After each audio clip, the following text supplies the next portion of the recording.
Rock Music Critic. I'm here with Byron from God Forbid. We're here at the Empire in Springfield. Byron, your sixth album, Equilibrium, was just released in March. What's the response to the album been so far? The response has been really good. Like, a lot of people have been getting into it. It's definitely a step forward from Earth's Blood. It's still prog. I don't want to say prog, but it's more condensed. We trimmed the fat. Made better songs, catchier songs, and just trying to do it big.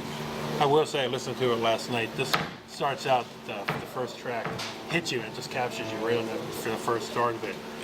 This is your first album with Matt on guitar. How'd you hook up with Matt?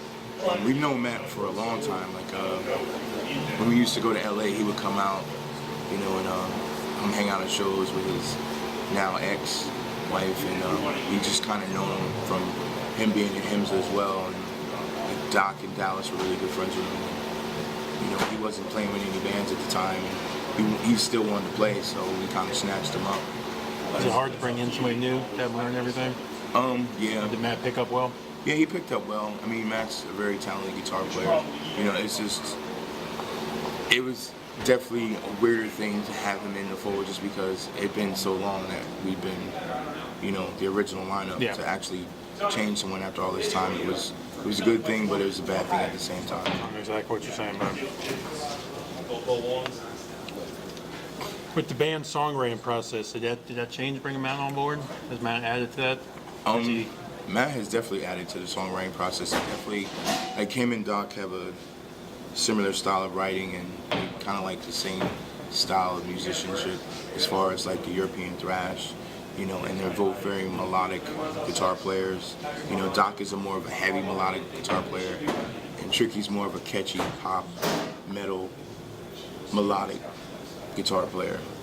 That's the best way to describe it. Like, he writes a lot of crazy melodies and has these intricate, orchestral movements throughout the songs in his mind. And he's a writing machine. I think he might have wrote 30 songs, but we only used 13. Wow. So we got some stuff that we're gonna go back later and trim the fat on, and maybe make the next record if you're lucky. So we'll see. I know, we'd love to hear it. How is this album compared to your earlier albums? You say again that you trimmed the fat. I know when you guys started, you had a distinct sound where it's changed now. I can't put my thumb on it. It's now. not really changed, it's just become more refined. When we did the first album, it was broad strokes, It's we were just trying to do everything, and then, as time went on, we tried to, since it was so crazy, we tried to bring it in so people could kind of follow it. There comes a point when there's technicality to be technical and technicality to get a message across, and we were just being technical just to be technical, and that's cool, but as you get older, man, it's more about the songwriting than just being able to play 30,000 notes, you know what I'm saying? Now, going crazy. To go along with that, how do you push yourself to change? And will you be... I just changed my vocal styles. There was a couple ideas I had. I wanted to try some new things. I did a little bit more singing on this record than I have in the previous records. I did a lot of writing on this record. I used to do a lot of writing in the beginning, but then my other guitar player caught the bug and he wanted to start writing, so he started taking over a lot of the writing. And then by him leaving, all the writing came back to me again, which is cool. I try and have everybody contribute a little bit as far as writing goes, just so that lyrically it doesn't seem one-sided from one individual, because in this band there's really not one individual. Well, there is one individual, but it's 5 different individuals that make up one group, so everybody has their own split personalities, so I just wanted to get a little bit of that on the record, as opposed to just one-sided view of things. Gotcha. You have a new label this time around, Victory Records. Yeah. How's it feel to work for a new label after being with the old one for so long? It feels amazing, it's like a breath of fresh air. They really are behind this band and what we're doing, and they heard what we were doing and they didn't want to change anything. They still let us be us and are willing to do whatever it takes to make it happen.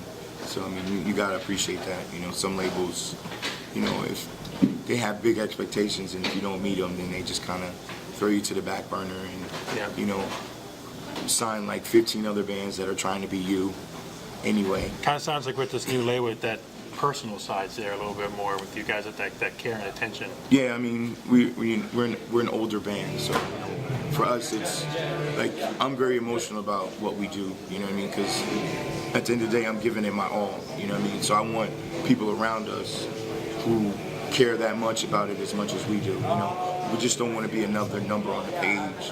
You know, some band that, you know, they might do this, they might do that, but someone that actually believes in the ideas of the band and what the band has done and continues to want to do. You know. Great point. You're on tour. Overkill right now. How has that been? The tour, the shows have been awesome. The rides in between have sucked. You know, like it started out really cool, and then, you know, I guess it just got bad. You know, just going from LA to Texas, 24 hours, you know, in a van, and then from Texas to Florida, another 24 hours. Now, what are you doing on the road to pass the time? You reading books? You on your phone?